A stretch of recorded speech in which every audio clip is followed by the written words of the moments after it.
We, as being educated traditionally, cannot escape from three things: attendance, boring lectures, and tons of homework. They suck, doesn't it? Fortunately, there's one learning way that may solve these problems. That is micro-learning.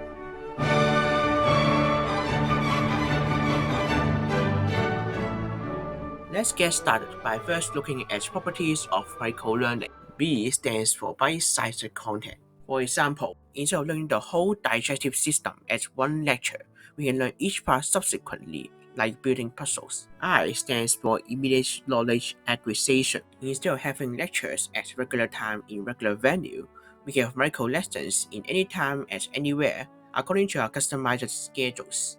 L stands for leverage existing materials. That means microlearning is supplementary to the regular lessons.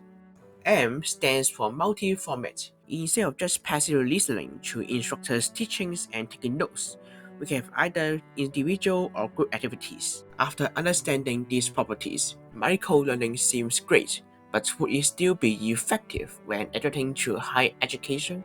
To answer this question, let's begin our journey by first studying a case. According to an article in 2022 published by Denon and colleagues, who are professors come from Florida State of University and the University of North Carolina as United States, they designed an optional microlearning course, TechFlex OEMC system, which was introduced to a technology course for pre-service teachers in a US university. Participating students had to choose one challenge and earn micro-credentials by completing different tasks. Let's see the students' feedback. From the survey's result, many students agreed that they enjoyed the interactions with their peers and instructors, as well as improving their learning effectiveness. But this is only part of the story. Instead, there was one major problem: low participation rate, which was about 21%. Why was that happening? When we analyze the non-participants' feedback, it's not difficult to find that they are not willing to participate in microlearning due to misconceptions on it, including their suspects on the meaningfulness of microlearning and the effectiveness of it when learning techniques required in more complex levels. At this moment, you may think microlearning has two side effects, just like traditional learning. Not as perfect as we think at the beginning, right? But in reality, there are already some institutions launching microlearning indeed, and one of them is just in here, Hong Kong.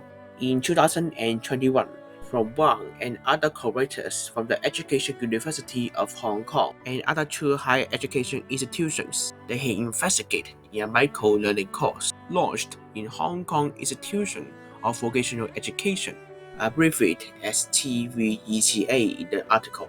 The school has been launching micro-learning, but in a supplementary level since 2015. But during outbreak of COVID-19, they've explored in what extent micro-learning can replace face-to-face lessons. Instead of having traditional lectures, they will first watch module videos before attending each lesson. Then they attended the online workshop and the face-to-face practical training sessions to apply knowledge learned in micro videos and workshops. And the results turned out to be mostly positive. The students appreciate its appropriate duration, well-structured content, and engaging demonstration of practical skills and theories. Although there was a negative feedback from students about layout and interface, but that was more due to instructors' unfamiliarity at the start of replacing face-to-face lectures with micro-learning. So far, the results imply that microlearning is effective even in higher education. But we have also found out that microlearning is not perfect.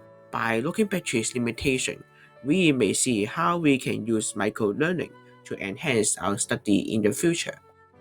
To address the issue that a majority of students were not willing to participate in microlearning, universities should integrate microlearning tasks more extensively into the core curriculum in the future. Instead of treating microlearning as a separate and optional element, institutions can embed them within regular courses. They can design different activities in the formats of online, offline, group, or personal that supplements the main course content and help reinforce key concepts.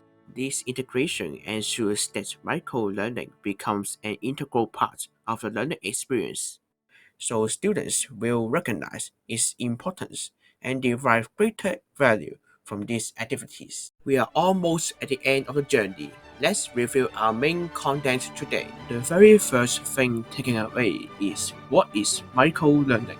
And these short sentences can help you easily memorize the four properties. We have also discovered micro-learning's benefits, which are dynamic interactions and improve the learning environment and effectiveness. However, there is one main limitation due to students' misconceptions on micro-learning. To adapt micro-learning in the future study, it is recommended to incorporate micro-learning into our fundamental curriculum. This is the end of our journey. Thanks for watching.